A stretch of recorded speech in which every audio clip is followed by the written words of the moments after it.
What's up, everybody? This is Vincent Tung, the Wandering Warrior. Now, as you may know, I spent a month this winter in Inner Mongolia, China, training Mongolian wrestling at this camp. It was 3 hours every morning wrestling and hours in the afternoon spent strength and conditioning. It was amazing. It was difficult, but what an awesome opportunity.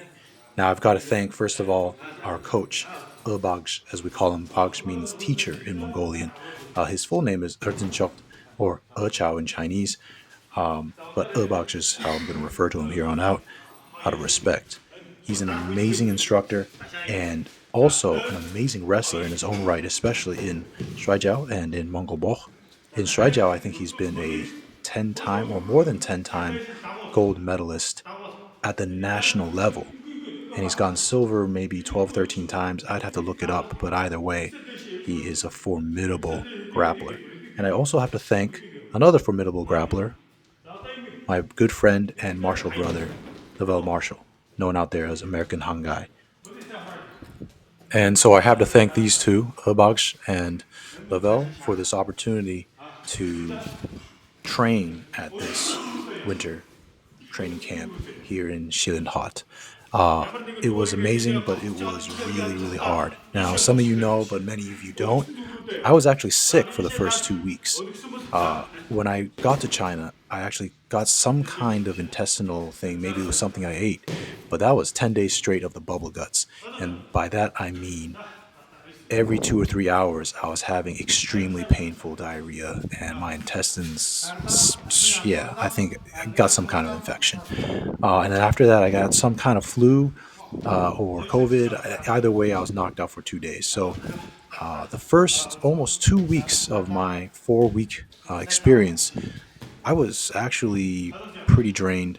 I was just barely hanging in there. But you know what? Every day I could, I showed up, I wrestled, no complaints.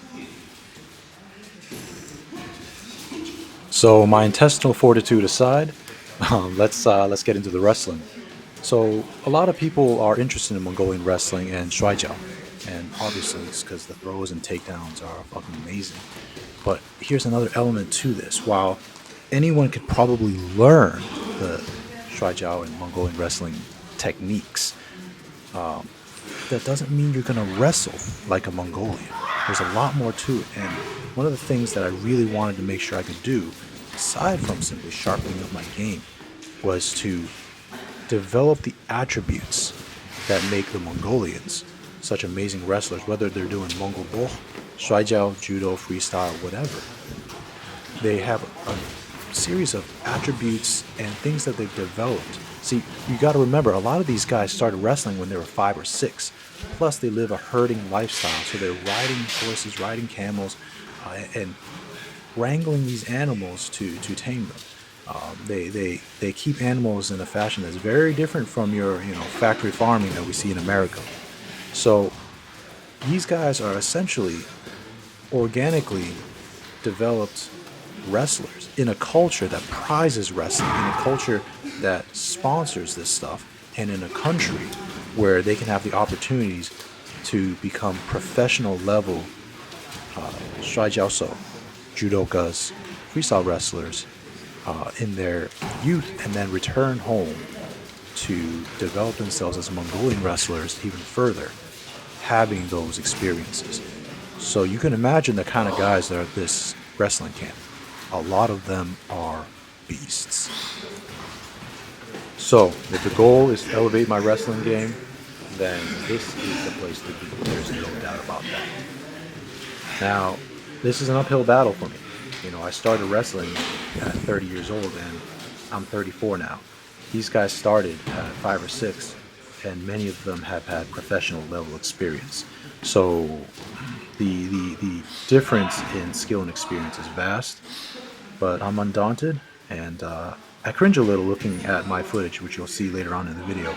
But you know what? That just means that I've improved, and I know where I was, I know where I'm at now, and I know who I've got to become a dominant wrestler, especially in Mongolian wrestling. Now, you have to remember that Mongolian wrestling is no weight class, no time limit, and only the soles of your feet can touch the ground. Anything else Even your hand touches the ground, you're out. That's it. Good luck next time, right? This is a very unforgiving game, and because of the jacket and its complexities, because of the rule set, because of the culture, because of the talent pool, this is a very mature game. Experience matters a lot. There's people wrestling in their 40s and they're still good. But there's also 20-year-old champions wearing the janga, the necklace of ribbons, right? That signifies them as a champion Bokchin, champion wrestler. So I'm immersing in this world of extremely high level wrestling, and I'm loving it. I'm not gonna lie, I was getting ragdolled all day for weeks, but towards the end, I started to catch people. Towards the end, I started to be able to catch people, and yes, they're still better than me, but improvement is in such a crucible is such an amazing feeling. And along with that tenacity, along with that drive to keep improving, showing up every day and wrestling anyone that's willing to wrestle with me on that mat, comes friendship and respect. And I'm really happy that E-bagsh has commended me on my effort. Obviously, it's not easy. Obviously, I have a lot of flaws in my game still, but he sees me putting in the work. He sees my training attitude, and there's a lot of mutual respect there. And I really look up to him, and I hope to keep learning from him every winter season, every training camp. And also made friends with some of the wrestlers, and honestly, I'm really happy about that. Had to communicate in Mandarin and a little bit of Mongolian. My Mongolian is still not very good, but I'm improving it. But I'm really happy to have gained enough, earned enough respect to be making friends with them. That can only happen from really putting in the work. So I miss them already. Now that I'm not there, and I miss the environment.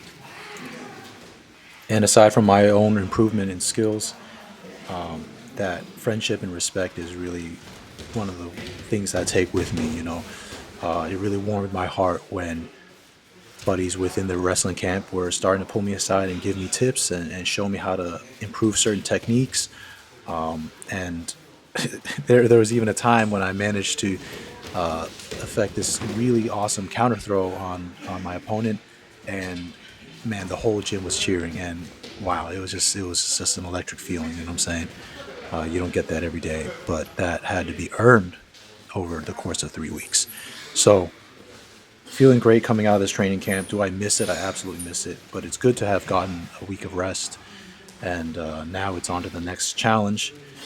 I look forward to competing more in Shuaijiao and Mongolian wrestling in the future, and I definitely look forward to the next winter's training camp as well.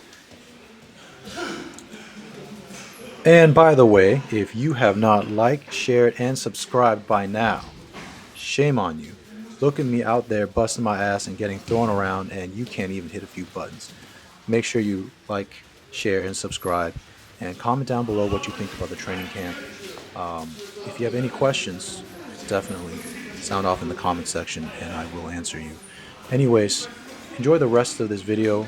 I'm going to head out now. Thank you so much for joining me on my journey. I salute yours. Peace.